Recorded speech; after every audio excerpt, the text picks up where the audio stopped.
Chronicle, bringing you a Table Talk Live update from the AKC National Championship.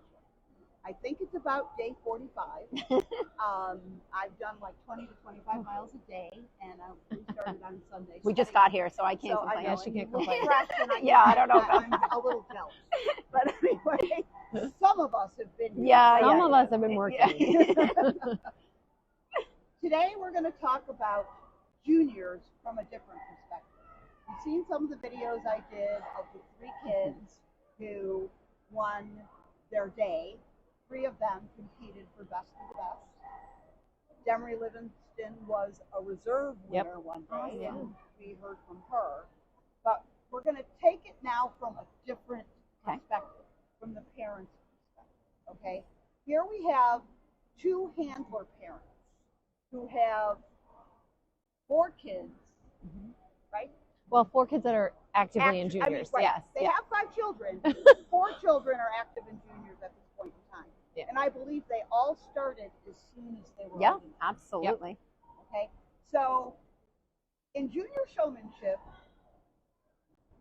the kids are supposed to care for their dogs, groom their dogs, and show their dogs. Okay. And here we have a couple of individuals who, are very well known, have been very, very successful in the business.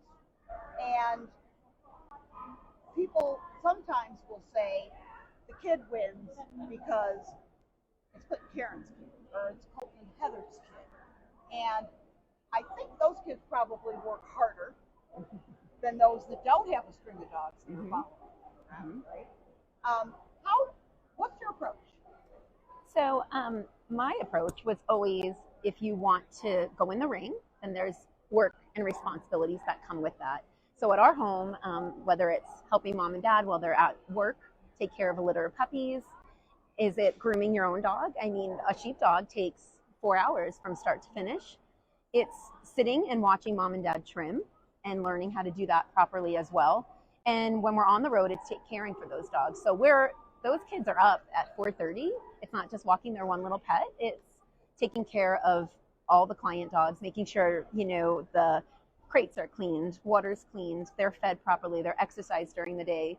They're back sometimes helping mom and dad groom some of the dogs and checking rings, and some of the other kids are just hanging out. So there's a fine line of responsibility, but I also think if you want your children to succeed, they have to see both sides of that, and there's a fine line of fun and they're still kids and all those things that we want for them, but also being able to say there's a responsibility. Those dogs come first, and they have to be cared for all day long, not just when you feel like walking your dog, right? Right. So that's kind of what I've made it. I don't make it a chore, though, because I want my kids to enjoy this. I don't want them to just do the dirty work for mom and dad to be the star. They need to be able to be in the ring as well. So I've allowed, these last couple of years, my daughter's, Taylor, my oldest daughter, has specialed her own dog. And I get all the time, oh, it's so nice. It's so nice that you're letting, her show this special. And although sometimes it's hard, not because she's not capable, it's hard to sit and watch because when you're used to going and being the one to show. But it's very rewarding seeing your child succeed, but also doing the hard work at home and then being rewarded in the ring as well. So that's my take on it.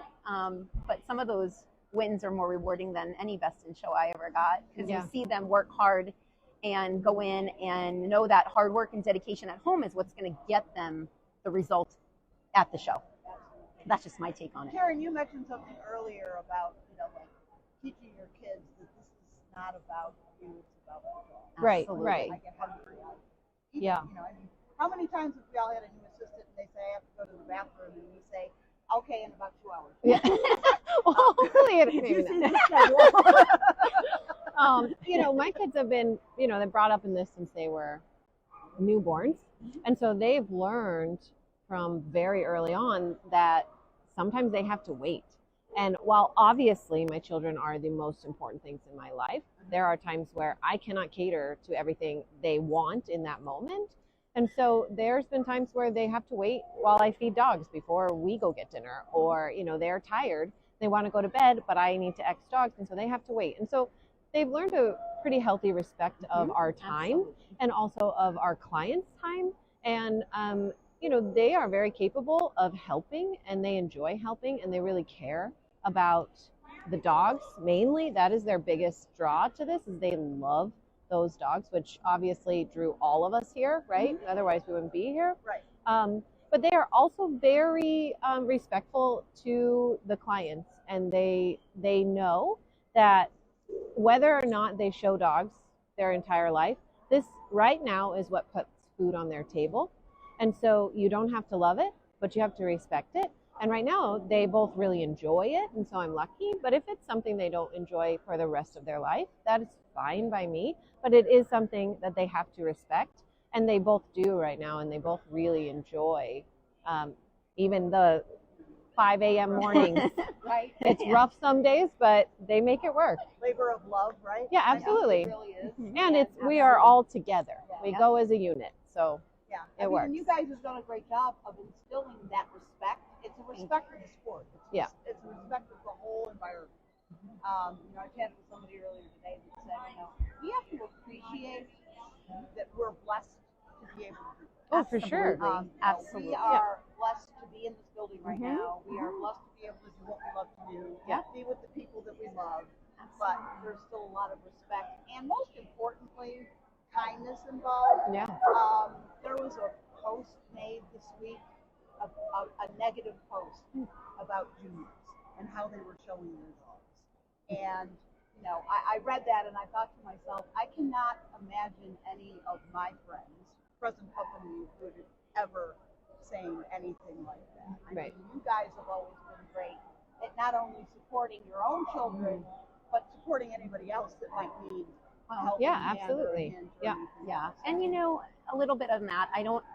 When I watch, I'm not showing other dogs and we're able to sit down and watch the children, it's not usually the children, it's the parents. And I think they need to keep in mind that everybody's child's in there. And it becomes this, clapping or hooing and hawing. And the kids all work hard. They all put their hearts into that moment in there. Some of them, their parents aren't maybe actively in the sport of dogs, but they drive across the country to have that child in the ring for those 2 minutes to shine as well. Mm-hmm. And I think that needs to be kept in mind. And if you're going to clap at the end. If you're going to have your negative comments, just like we kind of should be as adults in our own breeds, save those for private conversations and make sure that if we want this sport to grow, it does start with those kids. And we have to start teaching them that, be good humans and be kind to each other and be supportive. And the parents need to do that as well, because we're the ones setting the example. It trickles down to those kids. Yeah, and, there's a lot of talented kids and they all deserve to be in there. Yeah. Do you guys give your kids tough love about their performance or the way they're showing? Oh, I do. Tough love, and the best tool, and my parents did this for me, was to videotape. So it's less words, it's videotaping, and then it's saying they get to watch those videos and they get to see maybe and then ask questions rather than be that critic and with the pointing finger, right? You did this, this, and this. It's easy to, even as adults, to sit outside the ring and say, you could have done this, this, and this. That's a great way to make your kid not like this. Exactly. So I think the video is a great way to, and then they learn from watching, other handlers show breeds and stuff like that. I mean, how do you feel about that, Karen? Well, what I did, especially when my kids were little, I tried to do 5 good things to 1 negative. Great idea. Perfect idea. Because there are things you can always improve on, but you pick 5 things they did. This was great, this was great, this was great. Next time, try doing this.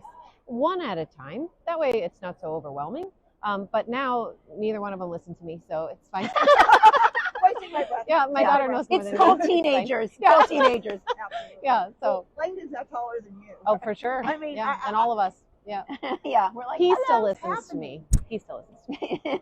And Taylor, I can't tell you, I have watched Taylor walk by on a couple of occasions, and I've thought, Heather. I know. Yeah. She loves that. Yeah. Pick your battles, Colton says. Pick your battles, Mom. There you go.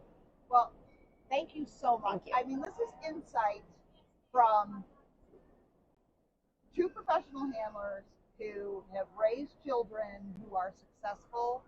They are humble, and they're doing great. So, you might want to just take note, think about what we said here today, and maybe you can apply some of it and help your kids be more successful. Thanks, you guys. Yeah. Thank you. We'll see you soon.